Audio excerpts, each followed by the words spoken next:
Hello everyone, welcome to FOC class 12. This video is part 14 of Fundamentals of Java Programming for class 12 IT Code 802.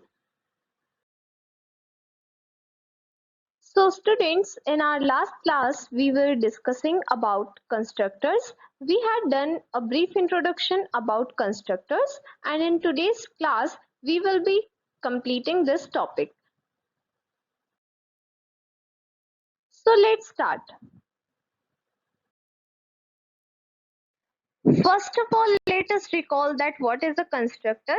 We have already studied about it in our last class, that it is a special method member which is used to initialize the data members of the class, or any other initialization is to be done at the time of object creation. So the basic point is that you need to remember about constructor is that it is used for initialization. That initialization can be of a data member of the class or any other, and it is done at the time of object creation. Means when we are going to create any object, then there is need of initialization of a specific thing.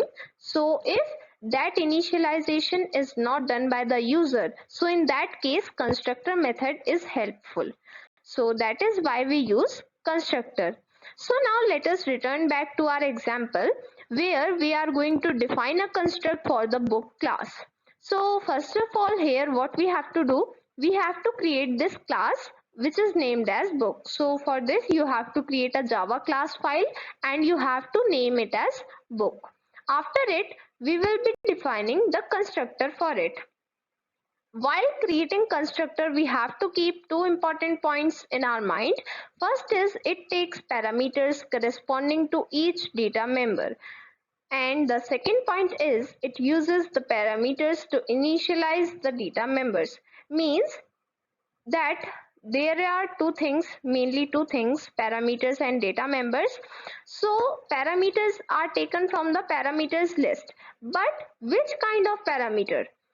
Basically, these parameters are taken corresponding to each data member. Whichever data member is there, its corresponding parameter will be taken. And this constructor uses the parameters to initialize the data members. What is the use of this parameter? We will use it to initialize the data members. So these are the two important points that we have to keep in mind while creating our constructor. So now let us see how we are going to create it or define it. Here is our coding that we need to write for creating the book class constructor. First of all is the package statement which shows the name of the package. After it we are having the public class statement, and here is the name of the class which is book. Now one important point, as I told you in our previous class, if you remember, that the name of the constructor is the same as the class. So what is the name of the class? It is book. So what will be the name of the constructor? It will also be book, because these two names are same. Now, how is this coding going to work? Let us understand its meaning. First of all, here, these are the data members. We have already discussed that this whole part is basically the definition of data members. So these five are the data members that we have used. So now let us relate this coding to the important points that we have discussed in our previous slide. First point was it takes parameters corresponding to each data member. So where are the parameters? Basically, these are the parameters and this is the parameter list. T, A, P, G, PR, all these are parameters and this whole is the parameters list. Now, it is written that it takes parameters corresponding to each data member. So here you can see what are the data members: title, author, publisher, genre, price. All these are data members. So corresponding to all of them, we are having the parameters. You can see here that we are having the parameters corresponding to each data member that we have given here. Now the second point, it uses the parameters to initialize the data members. So as I told you that why are these parameters used? These are used to initialize the data members. So basically this part is basically the initialization of the data members. Here we have initialized all the data members. Now we are going to create an object of the book class. We have already defined our constructor of the book class. So now we are going to create the object. But here we will be creating the object with the help of constructor. We will be using constructor to create this object. Now, what is the name of the object that we are going to create? It is book 1. This book is indicating the name of the class, and after it we are having the keyword new. It is indicating that it is a new object. This book is basically the name of the constructor, and as I told you that the name of the class and constructor is same. After it we have started giving the values to the data members. What are the data members? These are given here, and as I told you that the parameters will be taken corresponding to the data members. So here the values that we have given to each data member is also corresponding to the data members. At first is the title, so here is the title, which is Game of Thrones. After it we are having the data member author, so for it we have given the value George R. Martin. Then publisher, for it we have given the value HarperCollins. Then genre, we have given the value fiction, and after it we have price, for which the value is 450. Here the first four are string, that is why these are written in this way, and 450, this is not a string, we have given its data type as double, so that is why we have written it in this way. Now what is the effect of writing this? A new object book 1 with its data members set as per the parameter list or constructor is created. Means here we have not given that this is title, this is author, but it is already known. How? Because of the constructor method. So this is the use of the constructor method, that we do not need to tell again and again that it is title, it is author, or which data member it is, because we are giving it in the same sequence as we have defined in our constructor method. Now suppose if you have created a constructor which is having the parameters, but then you want to create such book object which is not having any parameters, then what will you do? If you use a statement like this, then an error will be shown. Means the statement will not work. Why? Because an error will be shown by the compiler that actual and formal argument list differ in length. What does this mean? Basically here in the constructor you have given the parameters. Means there is a parameter list. But for the object there are no parameters. Means the parameter list is here but it is not available here. So that is why an error is shown, that the actual means the constructors and the formal means the object creation, its arguments list differ in length. So because here is parameter list available and here no parameters are there, so that is why an error will be shown if you are going to use such type of statement. So is there no way that we can create an object without specifying any parameters? Well, actually there is a way. What is that way? It is to define a parameterless constructor. Means a constructor which is not having any parameters. We can create such constructor for creating an object without specifying any parameters. So here is the example of parameterless constructor. As you can see that in previous example we were having something written here which we called as parameter list. But here we are not having any parameter list, we are having these brackets empty, which shows that this constructor does not have any parameter list. That is why we are calling it as parameterless constructor. After it, we are having all the data members here, and this parameterless constructor initializes all the data members of the book with default values. Basically, this is the use of using the parameterless constructor, that it will initialize all the data members which are available here. These data members will be initialized with default values. What are the default values? It will be null string in case of string parameters. As you can see, the first four are the string parameters. So that is why we are having null string as the default value in case of string parameters. And in case of double parameter, it is 0. The default value is 0 in case of double parameter. Now, once we have defined the class, then we can create objects of the class and access its members. And where can we create these objects? We can create them in the Java class file of package. And how do we create them? We use the keyword new. This keyword indicates that these are new objects. So when we have defined class, we can create objects where in the Java class file, and how?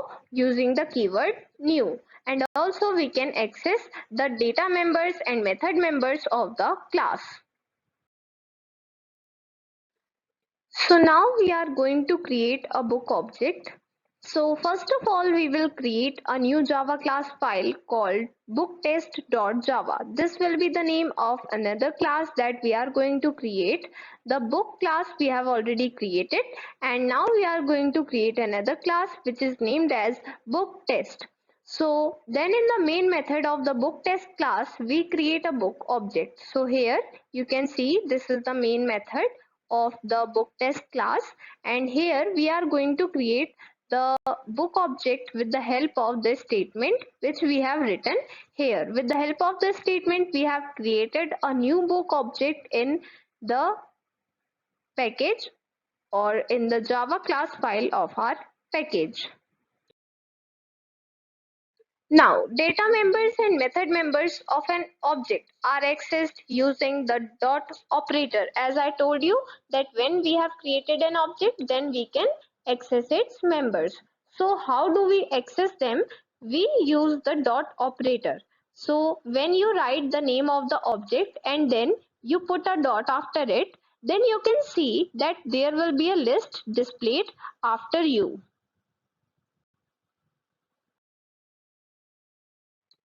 Now, here in the list, you can see that the data members and method members which were defined in the book class are available in the list. You can see here that the method member which is display and the rest of the data members are also available here.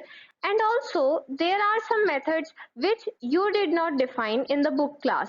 Only these were the methods and data members and method members that you have defined already in the book class, but these are not defined by you. So where are they coming from?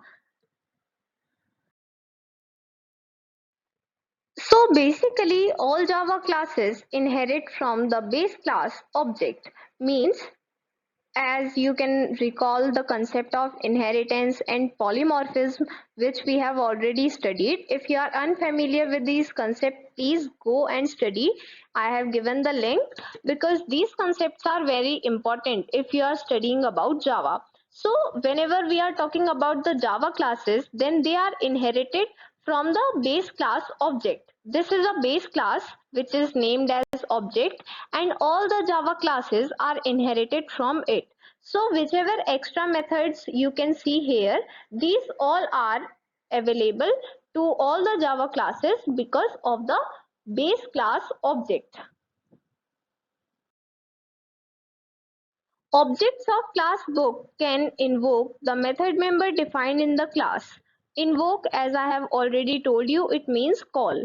For example, in the following statement, the object book1 invokes the method member display. What are we talking about here? We have also talked about this concept in our previous video, that whichever object we have created, it can call the method member which we have defined in the class. So what object we are having here? We are having the object book1. So that is why we can invoke the method member. And what is the method member? It is display. So we can call the method member display with the help of this object book1 that we have just created. So this is the statement for calling the method member book1 dot display. So by this we are calling the method member display. Now we want to execute our book test class, but before it we need to see the coding part of both the classes, book class and book test class, so that you can be clear and you don't have any misunderstanding or any query related to the coding. So let us first understand the code that we are going to execute. This is the code for book class. First of all, this part I have already explained in this video only, and this was the parameterless constructor that we have defined, and after it we have given the display method. Here we have given how will the display method work. So here you can see we have used the system.out.println statement. Why? Because we want that using the display method the user can print or display all the details of the object. So that is why we are going to use this display method and this system.out.println statement, so that all these details will be displayed accordingly. Then here we are having the coding for our book test class, and here this coding also I have explained in this video only. This last statement book1 dot display will be the actual statement that is going to work, but this statement is related to another statement also which we have used in the book class, because this display method is taken from that class. Here in this book test class we have not mentioned about the display method. We have mentioned about the display method in book class. That is why I have explained the coding of book class also. So now we are going to execute the book test class and let us see what will be the output.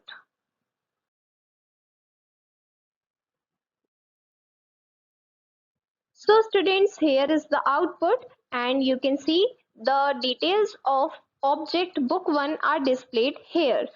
First of all, the display method is working here. Why? Because we had used the display method and system.out.println statement was there in the method body, so that all the details could be printed. So this display method we have used for printing all these details.